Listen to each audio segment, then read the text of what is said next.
Close your eyes and picture yourself before sunrise, your hand pressed against cold stone. This isn't ordinary stone. You're touching the earliest wall constructed by human civilization, a barrier of earth and rock that has endured for 11 millennia. Your palm rests against its weathered surface, and comprehension dawns. For 300,000 years, our species roamed freely.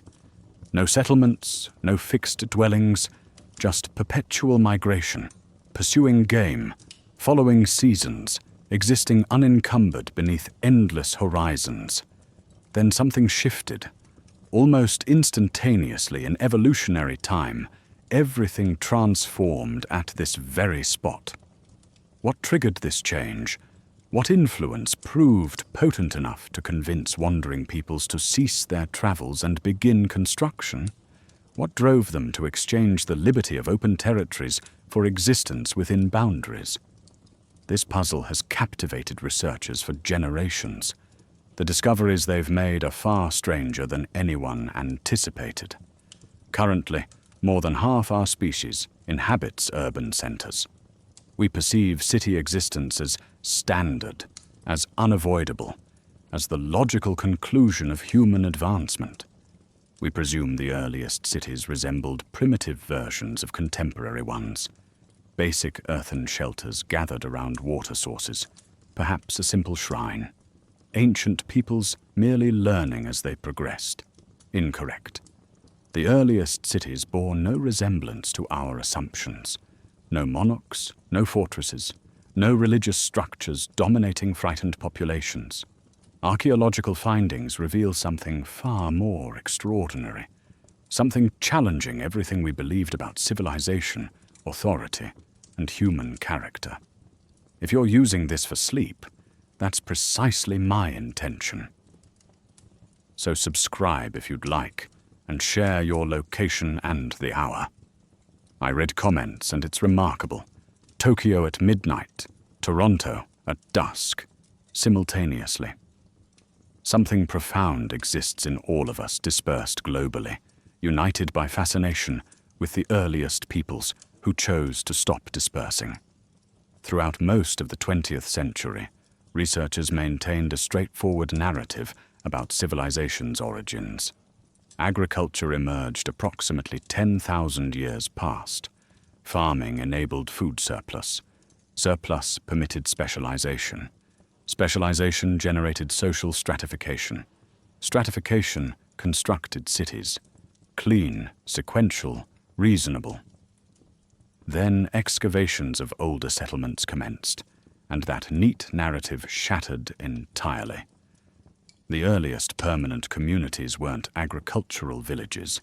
They were established by people still predominantly hunting and gathering. The earliest large communities lacked apparent chiefs or monarchs.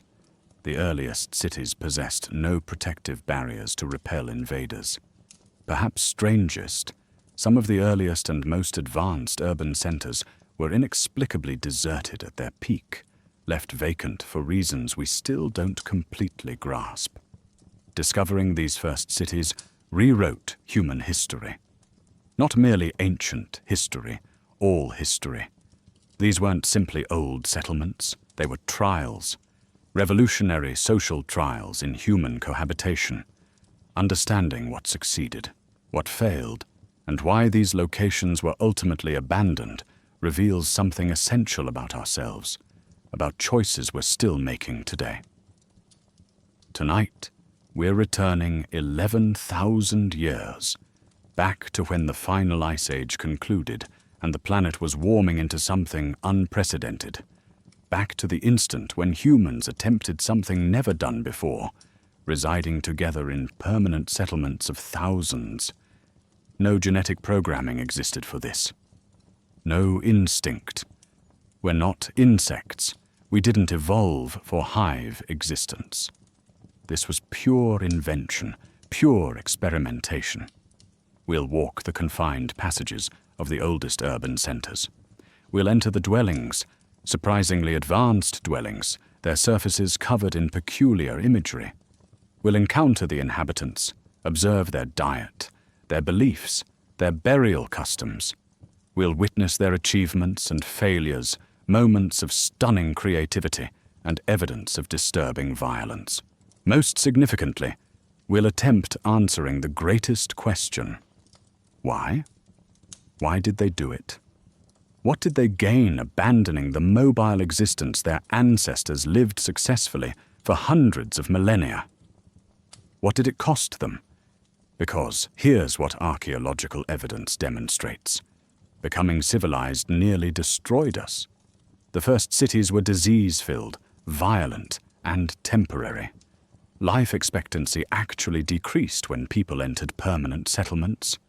People became shorter, sicker, more anxious. Their bones tell stories of malnutrition and strenuous work that nomadic hunter-gatherers rarely experienced. So why didn't they simply depart?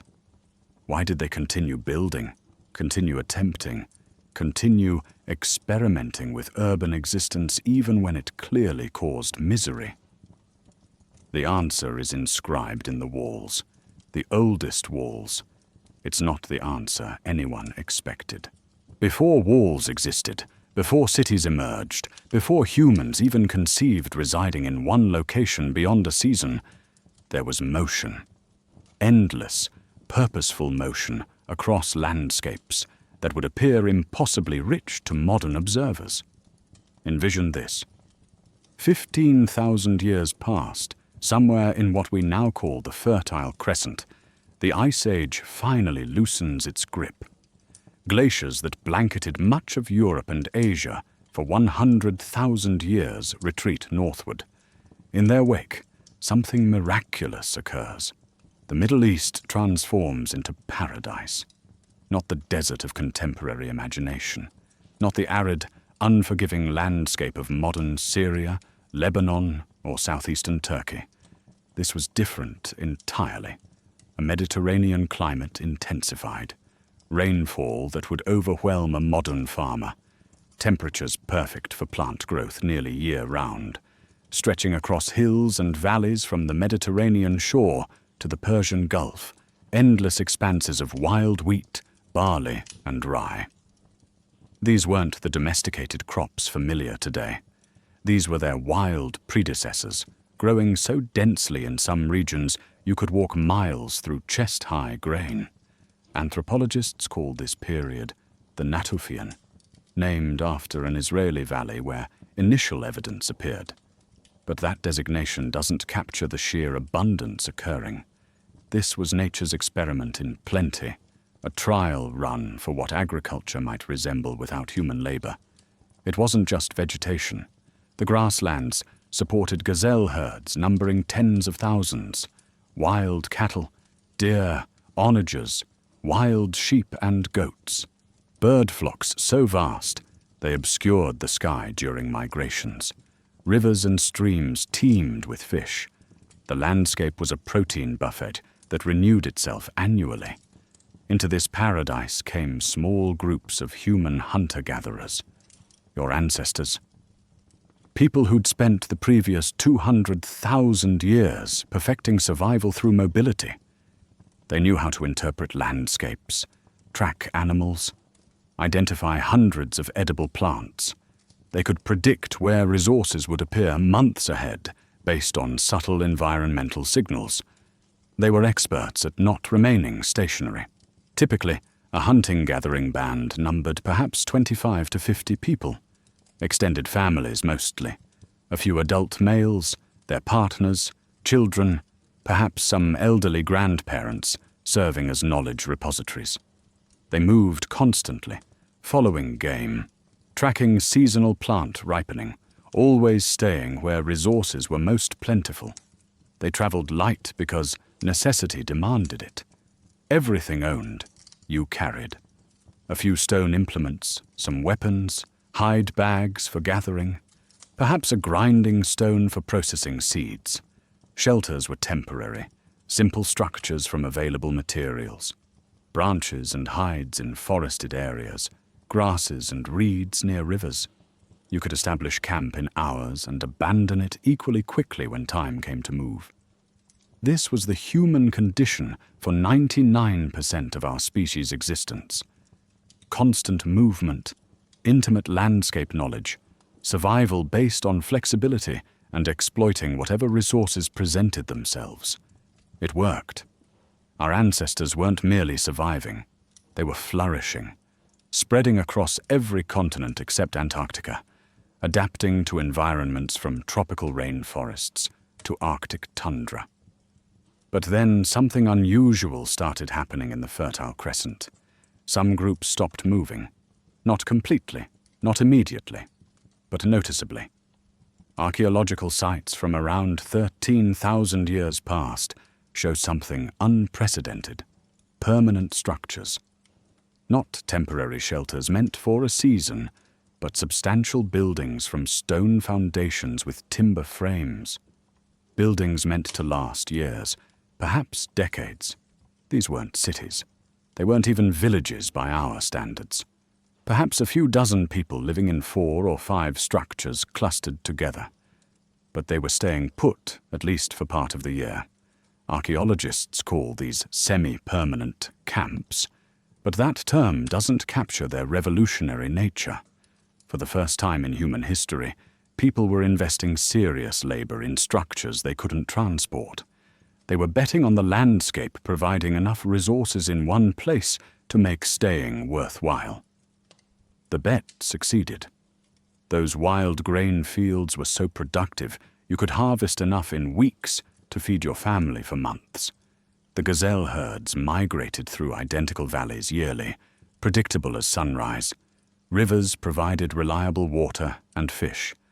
Why keep moving when everything needed was right here? So they stayed. And staying changed them unpredictably. When you're mobile, possessions are burdens. Every pot, every tool, every decorative item must be carried. But when you're stationary, suddenly accumulation makes sense. Archaeological sites from this period start showing elaborate grinding stones, storage pits, decorative objects from shells and stones, things that would have been impossibly impractical for mobile hunter-gatherers.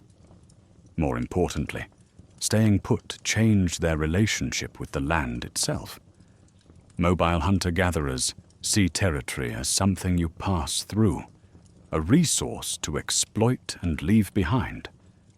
But when you stay in one place, that hillside isn't just a temporary camp. It's home. Your ancestors' spirits are buried there. Your children were born there. Every tree and rock and stream becomes infused with meaning and memory. The spiritual world of these early semi-sedentary peoples was rich and strange. We know this from their art and burials. They carved images of animals on stone pillars. Not just any animals, but specific species rendered with incredible anatomical accuracy. Gazelles, cattle, snakes, birds, foxes. Sometimes human figures too, though these were more stylized, more abstract. But the burials tell the real story. They buried their dead beneath dwelling floors. Right there, under where the living walked and slept and ate. Sometimes they'd dig up the skulls months or years later, cover them with plaster, paint them to look alive, give them shell eyes. Then they'd keep these plastered skulls in the house, creating what must have been an incredibly powerful connection between the living and the dead. This wasn't ancestor worship as we usually think of it. This was something more immediate, more visceral. Your grandfather's skull is literally staring at you from across the room. Your great-grandmother's bones are beneath your feet. The ancestors weren't distant figures from myth. They were present, watching, part of the daily fabric of life. For over 2,000 years, this system worked beautifully. The Natufian people lived well, multiplied, spread across the Fertile Crescent in dozens of semi-permanent settlements. They weren't farmers yet, but they were experimenting with managing wild plants, maybe doing some light weeding, protecting productive stands of grain from animals, They were on the cusp of something transformative. Then the sky fell. Around 12,800 years ago, something catastrophic happened to Earth's climate. We call it the Younger Dryas, named after a flowering plant that suddenly became common across Europe. But that name is far too gentle for what actually occurred. In less than a decade, possibly in just a few years, average temperatures across the northern hemisphere dropped by 10 to 15 degrees Celsius. The warm, wet climate that had turned the Fertile Crescent into paradise vanished like someone flipping a switch. The cause is still debated. Some scientists think fresh water from melting glaciers disrupted ocean currents that carry heat northward. Others suggest a comet impact or volcanic eruption. What matters is the effect. Those endless fields of wild grain withered and retreated to tiny refuges. The gazelle herds crashed as grasslands turned to scrub. Rivers that had flowed year-round became seasonal. The buffet was closed. For people who had become accustomed to abundance, who had built permanent homes and developed elaborate spiritual connections to specific landscapes, this was catastrophic. Archaeological evidence shows many Natufian settlements were abandoned. Some groups went back to full mobile hunting and gathering, returning to the ancient strategy of avoiding disaster through movement. The population probably crashed. But some groups refused to leave. Or maybe they couldn't. By this point, they'd been living in permanent settlements for hundreds of years, dozens of generations. The semi-nomadic lifestyle of their ancestors was knowledge that had been lost. Plus, they had developed technologies and stored knowledge about plant and animal management that might offer a way through the crisis. If you couldn't find enough wild grain, maybe you could plant it yourself. If wild herds were disappearing, maybe you could keep your own animals. This is the critical moment, the fork in the road where humanity could have gone back to the old ways or pushed forward into something unprecedented. Some populations chose tradition. They survived by returning to mobile hunting and gathering, and their descendants are still living that way in some parts of the world. But other populations chose innovation. They began what we now call the Neolithic Revolution. Though revolution is probably the wrong word. It was more like a desperate experiment that happened to work. They started deliberately planting wild grains and saving the seeds from the most productive plants. They began capturing young gazelles and sheep, keeping them in pens, breeding them in captivity. They invented agriculture and animal husbandry, not because they wanted to, but because the alternative was starvation. And it worked, barely at first. Those first cultivated plants were nutritionally inferior to their wild cousins. The first domestic animals were scrawny and difficult compared to wild game. But they were reliable. You couldn't control whether wild herds would pass through your valley, but you could control when you planted seeds and harvested grain. You couldn't predict whether good hunting weather would cooperate, but you could count on your captive animals being there when you needed them. Over centuries, this experiment transformed both the plants and animals, and the humans who depended on them. Wheat and barley evolved larger seeds and non-shattering heads that made harvesting easier. Sheep and goats became docile and dependent. Humans developed the ability to digest milk into adulthood and process the high-starch diets that came with grain consumption.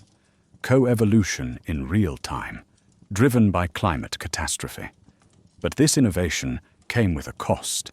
Agriculture is brutally hard work. Studies of skeletal remains show that early farmers were less healthy than their hunter-gatherer ancestors. Shorter, more dental problems, more signs of nutritional stress and repetitive strain injuries. Their diets were less diverse and more vulnerable to crop failures. A mobile hunter-gatherer who encounters poor resources in one area can just move somewhere else. A farmer whose crops fail faces starvation. Yet they persisted. They had to. The Younger Dryas lasted for over 1,000 years. By the time the climate finally stabilized around 11,600 years ago, and warmth returned to the Middle East, the transformation was complete. Agriculture was established.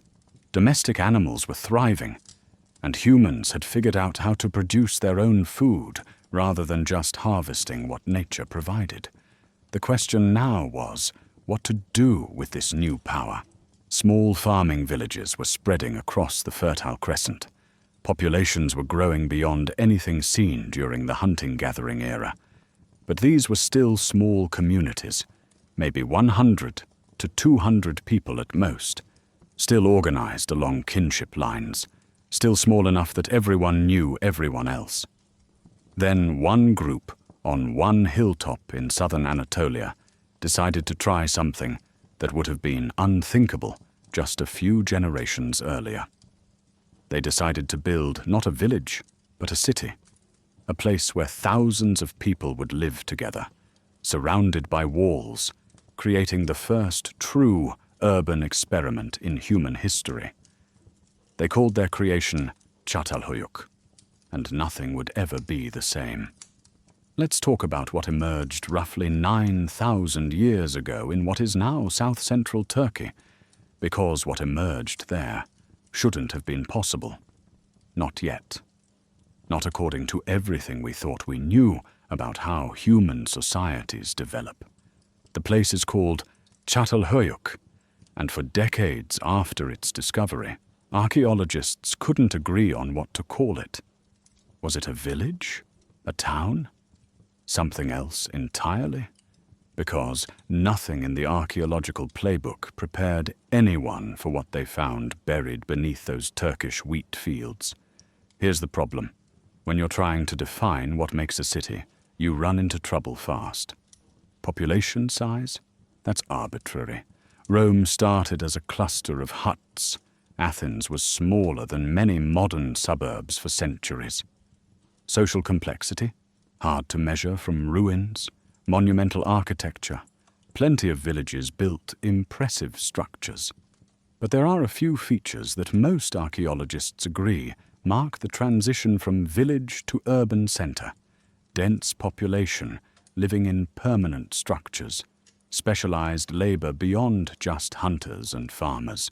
Some form of social organization capable of coordinating thousands of people.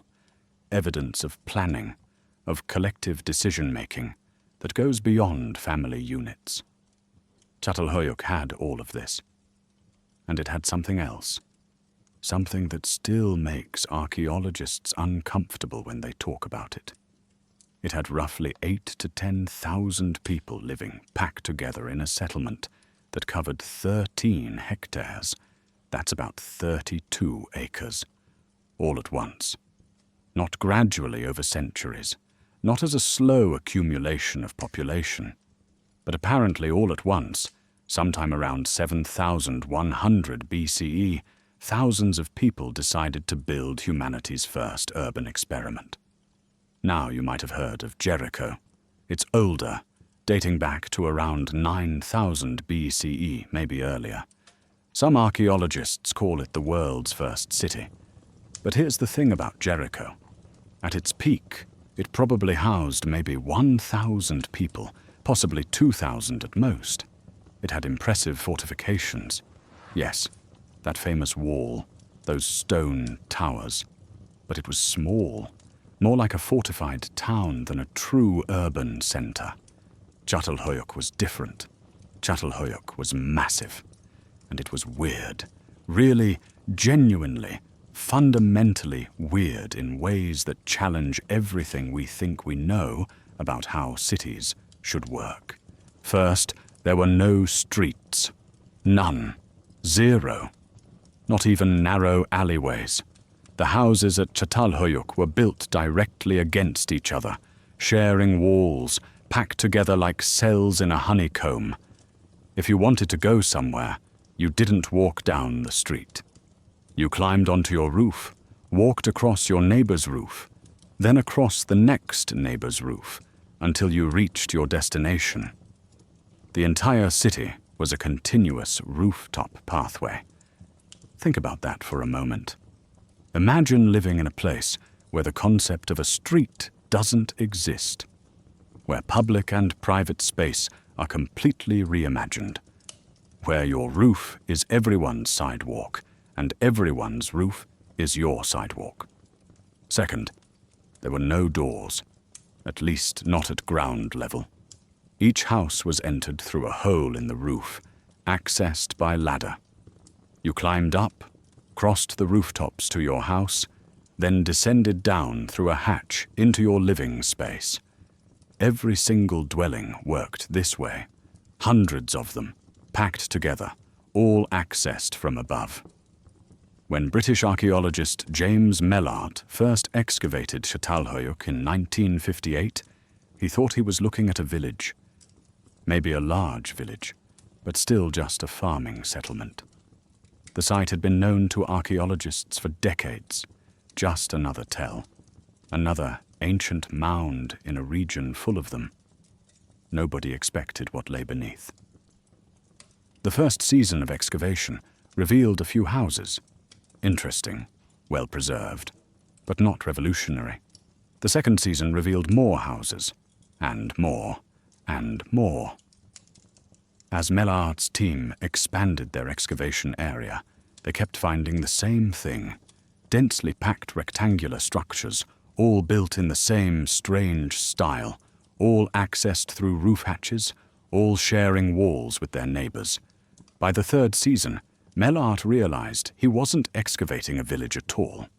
He was excavating something unprecedented. A settlement so large, so densely populated, so clearly organized according to some grand plan that it defied every assumption about how early farming communities should look. The scale becomes clear when you understand the layout. Each house was roughly rectangular, about 25 square meters on average. That's roughly 270 square feet, roughly the size of a modern studio apartment. Inside, the layout was remarkably standardized. A main room with built-in platforms along the walls that served as both seating and sleeping areas, a hearth for cooking and warmth, an oven for baking, storage bins set into the floor, and beneath it all, burial chambers where residents entombed their dead. But here's what makes Çatalhöyük truly urban, rather than just a big village. The houses weren't scattered randomly or clustered in family compounds. They were organized in a precise grid pattern. Not a perfect grid. This wasn't ancient Rome with its rigid city planning, but clear evidence of systematic organization. Neighborhoods of similar-sized houses, all oriented roughly the same way, all built to the same general specifications. Somebody planned this. Or more likely, many somebodies working together, following shared rules about how houses should be built and where they should go. This is collective decision-making on a scale that shouldn't exist in a society without writing, without bureaucracy, without any of the administrative apparatus we associate with urban planning. And they didn't just build one layer of city. Çatalhöyük was continuously inhabited for nearly 1,400 years. Over that time, as old houses crumbled or were demolished, new ones were built directly on top, following the same layout, maintaining the same streetless rooftop pathway design. The site formed a tell, an artificial mound made up of layer upon layer of collapsed and rebuilt houses, eventually rising to a height of over 20 meters. That's about 65 feet above the surrounding plain. Archaeologists have identified at least 18 distinct building levels. Each represents a generation or two of occupation. Each shows roughly the same layout, the same population density, the same basic urban design.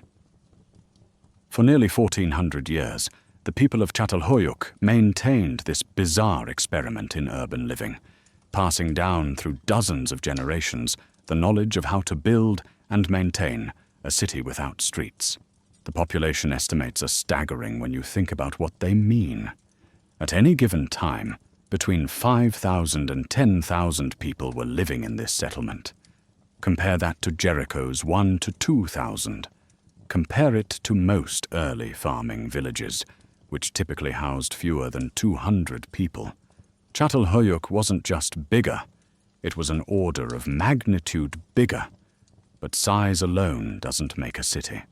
What makes Çatalhöyük urban is the evidence of specialization and complexity. Not everyone was farming. The residents of Çatalhöyük were producing obsidian tools in such quantities that they must have been trading them across vast distances. They were making elaborate pottery, weaving textiles, creating art, conducting rituals. These activities required specialists, people who spent their time doing things other than growing food, which means the society had to be organized in a way that allowed some people to not farm while ensuring everyone still ate. That requires economic complexity, social structures that can redistribute resources, mechanisms for deciding who does what and who gets what. The excavations have revealed no palaces, no temples clearly separate from residential areas, no obvious administrative buildings. But they have revealed something else. The houses, while roughly similar in size, show subtle but significant differences. Some have more elaborate decorations. Some have more storage space. Some contain more valuable goods. This suggests social differentiation, a hierarchy, though apparently a fairly subtle one. Most intriguingly, the city seems to have been largely egalitarian in its basic layout. Unlike later cities with their grand central temples and elite residential quarters, Çatalhöyük appears to have mixed everything together. Rich and poor, if those terms even applied yet, lived side by side in nearly identical houses, all accessed the same way, all built to the same general plan. This challenges another assumption about urban development. We tend to think cities arise because of hierarchy, because powerful individuals or institutions can organize and control large populations. But Çatalhöyük suggests something different. Maybe cities can emerge from cooperation, from groups of people deciding together to live in a new way, maintaining rough equality even as population density explodes. When you compare Çatalhöyük to its contemporaries, the achievement becomes even more remarkable. Across the Middle East, the Neolithic revolution was in full swing. People were domesticating plants and animals, settling down, building permanent villages. But most of these settlements housed a few dozen people, maybe 100 or two at most. They were extended family groups, kinship networks, small enough that everyone knew everyone. Çatalhöyük shattered that scale. It forced humans to figure out how to live with strangers, how to maintain order without the bonds of kinship, how to make collective decisions involving hundreds of households. It was a laboratory for urban social organization, and somehow, against all odds, it worked. For 1,400 years, it worked. That's longer than Rome dominated the Mediterranean, longer than the United States has existed, longer than most civilizations maintain any kind of stability. The people of Çatalhöyük solved problems that would plague cities for millennia to come: sanitation, resource distribution, conflict resolution, maintenance of public spaces, even if those public spaces were everyone's rooftops. And then we lost it for 8,000 years. Çatalhöyük was forgotten. The site was abandoned sometime around 5,600 BCE for reasons we still don't fully understand. The ruins gradually eroded and were buried under millennia of dust and vegetation. The wheat fields grew over it. Farmers plowed the earth above it, never knowing they were walking over the remains of humanity's first urban experiment. When Melart finally excavated it in 1958, he was uncovering not just an ancient settlement, but proof that our ancestors were capable of social complexity far earlier than anyone had imagined. That they could organize, cooperate, and innovate on massive scales without writing, without bureaucracy, without any of the tools we think are necessary for urban life. Çatalhöyük changed everything we thought we knew about the birth of civilization. But it also raised more questions than it answered. How did 10,000 people actually live in this maze of rooftop pathways? What did daily life look like? And perhaps most importantly, what were they thinking? What beliefs, what worldview could convince thousands of people to abandon the open villages of their ancestors and pile together into humanity's first city? The answers lie in what archaeologists found when they climbed down through those roof hatches and stepped inside. And what they found was stranger than anyone expected.